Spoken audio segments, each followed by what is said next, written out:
Hi, welcome to Exam Debug. My name is Chris, and today we are going to be looking at databases. So the three things I want you to think about are: what is a database, where are they generally used, and how are they organized? So if you stay with us, we'll be trying to answer those three questions.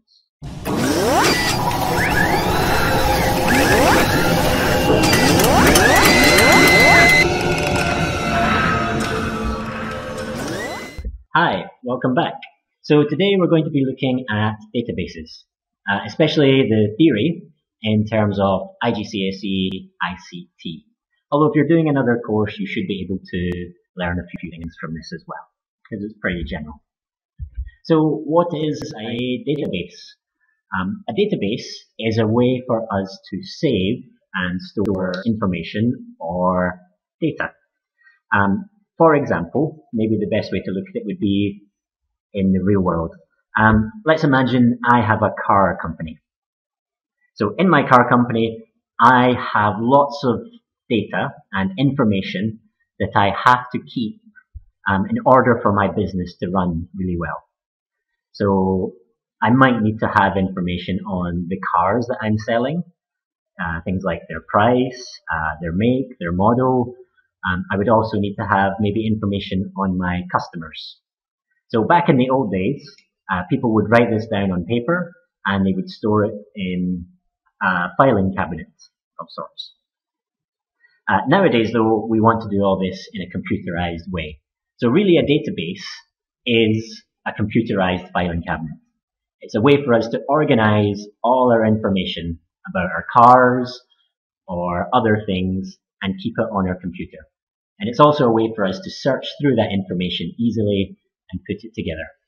But databases can be used for loads of things. For example, it might be for a criminal database.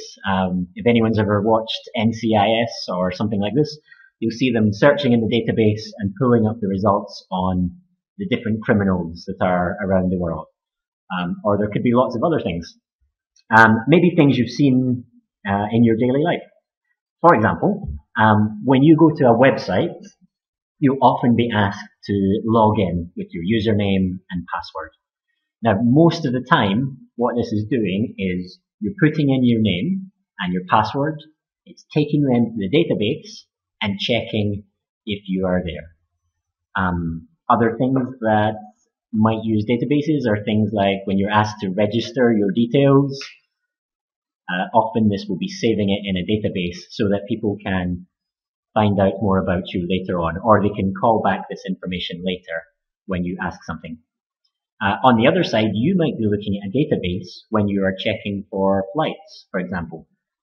You'll be going onto the database saying, I want to fly from Jakarta to Glasgow, and this will be calling up from the database the flight information that's already in there. So databases are everywhere. Google, Facebook, all of these places. And there are ways of organizing information so that we can find that information easily. There's loads of different database companies or types of database out there, and they all have their advantages and disadvantages. You probably don't need to know too much about this, but it's quite interesting. So Oracle, SQL Server, these are usually used for big applications. So if you go to a big company, they'll use something like Oracle or SQL Server. Although MySQL is often used for big things. The big advantage of MySQL is that it's free and it's very open source, so it's a useful one. For IGCSE, we'll be working with Microsoft Access. Now, Microsoft Access is not the best of databases, especially for big-scale applications. However, it does have some big advantages.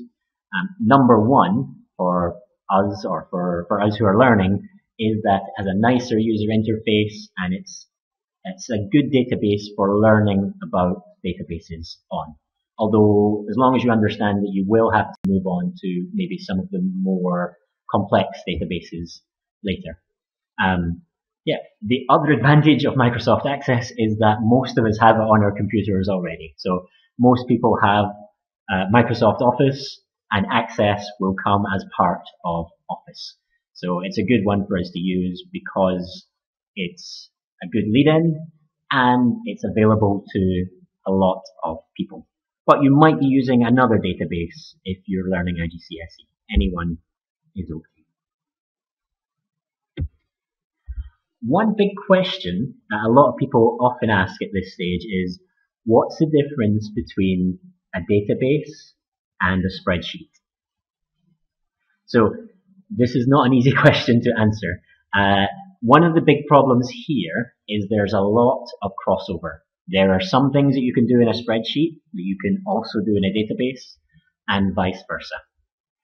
Generally speaking though, spreadsheets are more for short-term, maybe one-off data implementations. So you're going to analyze the data just one time very quickly, and usually it will be on a a smaller scale than you would use a database for.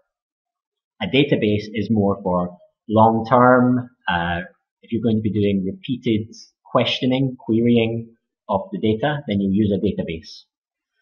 Likewise, databases are used for more often for bigger scale applications, whereas a spreadsheet will usually keep it quite small. But there are areas where there's a lot of crossover. To summarize that, probably one way to say it is that a database is for storage and maintenance of big applications or large sets of data. Excel is for short-term analysis of a small to medium set of data. Okay, so let's have a look at how databases are organized. Now, inside a database, we have lots of tables. And now, traditionally, there would only be one table, and this would be called a flat file database. On this table, we would have all of the information. For example, in this case, we might have the cars, the information about our cars. So the number, the engine size, the price, all of this thing we would have in a single table. However, Microsoft Access and all of the other databases we just looked at, these are relational databases. So in them, we have more than one table. For example, the cars and the customers. So we'll have lots of different tables inside one single database. Now, each table is made up of records. So down here, you'll see a whole list of different cars. So each individual car, for example, this micro SD over here, all this information about one single car is called a record. So each of these is a different record in the database. And as I said, each record is about one single item or object, usually. We can also break the tables down further. So as I mentioned, we have a single record, but all of these parts that we consider for each record, each column for each record, is called a field. So the fields are the different sections of data that we have for each record. And of course, for inside a record, each of the fields contains data. So silver here is an example of one piece of data.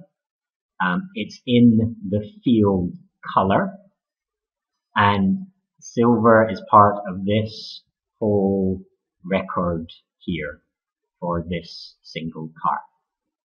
So just to review again very quickly, we have a database. The database is made up of tables. Our table contains records. Each record has data in it, and the data is grouped into columns that we call fields. One other thing that we also have is called a primary key. So for every table, we must have a primary key. As you'll see here, and each primary key for each record must be unique. That is, you cannot have the same data in this field for the primary key. The primary key field, the data must be unique. The reason for this is we need to have a way that we can find each single record. Let's say we had a person's information. We might have their first and last name. Could that be the primary key? No, probably not, because many people have the same name. There are many Chris McKennas.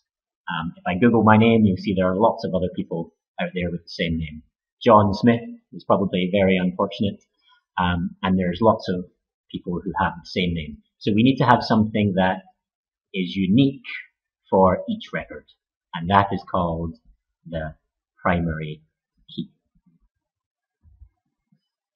So next time round, we're going to be having a look at these questions. What is a data type? Why do we use them? And we're going to try and name some different data types and explain why they are used. Okay, so great. Come and visit examdebug.com for some more of our videos, and good luck with your exams.